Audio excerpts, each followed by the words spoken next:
planning and addressing important issues.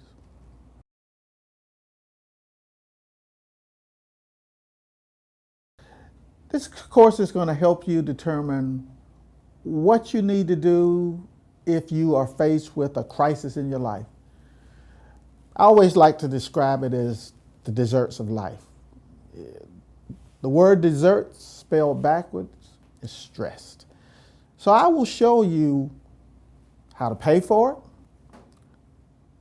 the kinds of care if someone needs it after leaving a hospital, and they may need to go into a nursing home, or they may need care at home. So the kind of care that's best. I'll help you understand how you make decisions regarding aging in place or aging in an institution.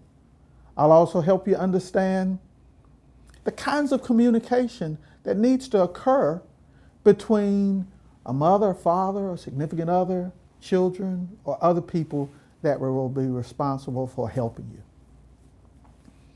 I'm going to share a story with you, and I'm just going to call the people Mary and John. Mary and John met in their late 20s, 30s, early 30s. They got married.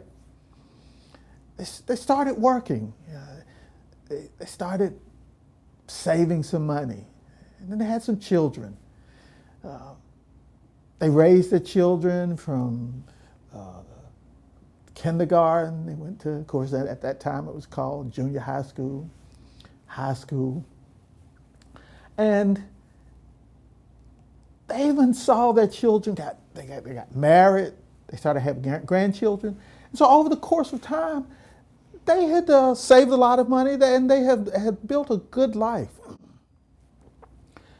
They even got to the point where now they're at the retirement age, and they're enjoying volunteering in different organizations within the community, gardening, playing golf, just enjoying what you consider those desserts in life. But after a while, Mary starts noticing some differences in John. John, again, remember, they're at the retirement age. John is getting a little bit more forgetful.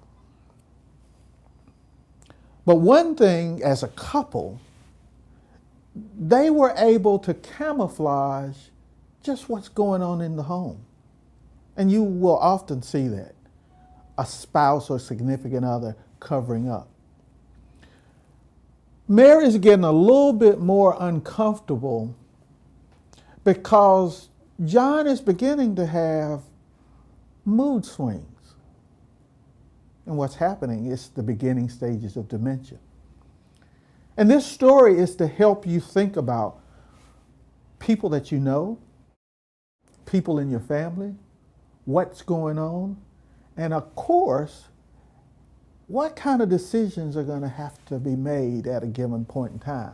Because all of us, at some point, will either take care of a loved one, a mother or a father. We may have to have care. You often see people in their 30s and 40s who might have been riding a motorcycle, and then there's an accident, and they have to go into a long-term care facility. But again, John is beginning to have more mood swings. He's staying up late at night. And Mary, again, is uncomfortable, but they're covering up very well. Short-term memory is beginning to slip. But when they're having conversations with people, if he can't quite remember something, she'll jump in. As you often see a spouse, just take over the conversation. But they've learned how to manage. But on a particular day, John falls. And what has occurred prior to John beginning to experience changes in his mind, Mary had had a stroke, but she had gotten a lot better and was back at home. So the children would come first thing in the morning. One worked 11 to 7 shift at night. He would check on his parents. The other one worked during the day, and he would come at the end of the day. So the son that had come by after getting off of work at 7 o'clock that morning stopped by, parents doing fine. But during the course of the day, John falls in the hall in their home. So when the other son comes through to just check on his parents about 5 o'clock in the afternoon, he's finding his mother sitting there beside his father in the hallway. And he said, Mom, what happened? What happened? She said, both you and your brother are so busy. I didn't want to bother you. Your dad fell. But he could talk to me. He was okay. And I knew you were going to come by this afternoon. So I just sat there with him all day. He said, oh, Ma, you should never do that. You know you can always call. The son gets some orange juice and gets his dad off the floor and says, Dad, I think you need to go to the hospital. The dad is having nothing to do with going to the hospital. He won't do it at all. Son looks at his mother and says, well, Ma, he's going to fall again. And when he falls, we'll send him directly to the hospital. So this is on a Friday evening. The next morning, John is at a meeting downtown at the Chamber of Commerce on a Saturday morning. He gets a call from his mother, and his mother said, your dad has fallen. He said, leave him on the floor. I will call the ambulance, and I'll be there. The son leaves the meeting, gets to the house, the ambulance is there, father's on the floor, and father's giving the ambulance workers a hard time. He's not going. And as I always tell people, everybody has a right to fall. And everybody has a right to make choices in life. But in this particular case, the father did need to go to the hospital. But because the individual has certain rights, if you don't have certain documents in place, when he said, I don't want to go, he didn't have to go. But the son says, I'm the healthcare power of attorney. The ambulance worker said, fine. He said, yes, send him to the hospital. We can take him. Then he said, then the ambulance driver said, well, can you help get on the gurney? The son says, no, you need to put him on the gurney. And the reason the son did have some knowledge of healthcare, because at that particular moment, if the father had assisted in getting on the gurney, an ambulance bill that could have been $800 would have then been billed to the family, because the insurance companies would have said it's not medically necessary to transport that person by ambulance. So that family would have had a $600 or $800 bill. I share that story with you of Mary and John because those were my parents. When that occurred, and when I entered the house on that Saturday, if I had not had the healthcare power of attorney, I could not have made the decision, because my father said, I don't want to go. He has the right to say no. But because I had that document and I had planned, that decreased an element of stress. In addition, by me giving instructions that, no, you just put him on the gurney, instead of the question that is customary, can you help us get on there? I saved my mother and father that ambulance bill.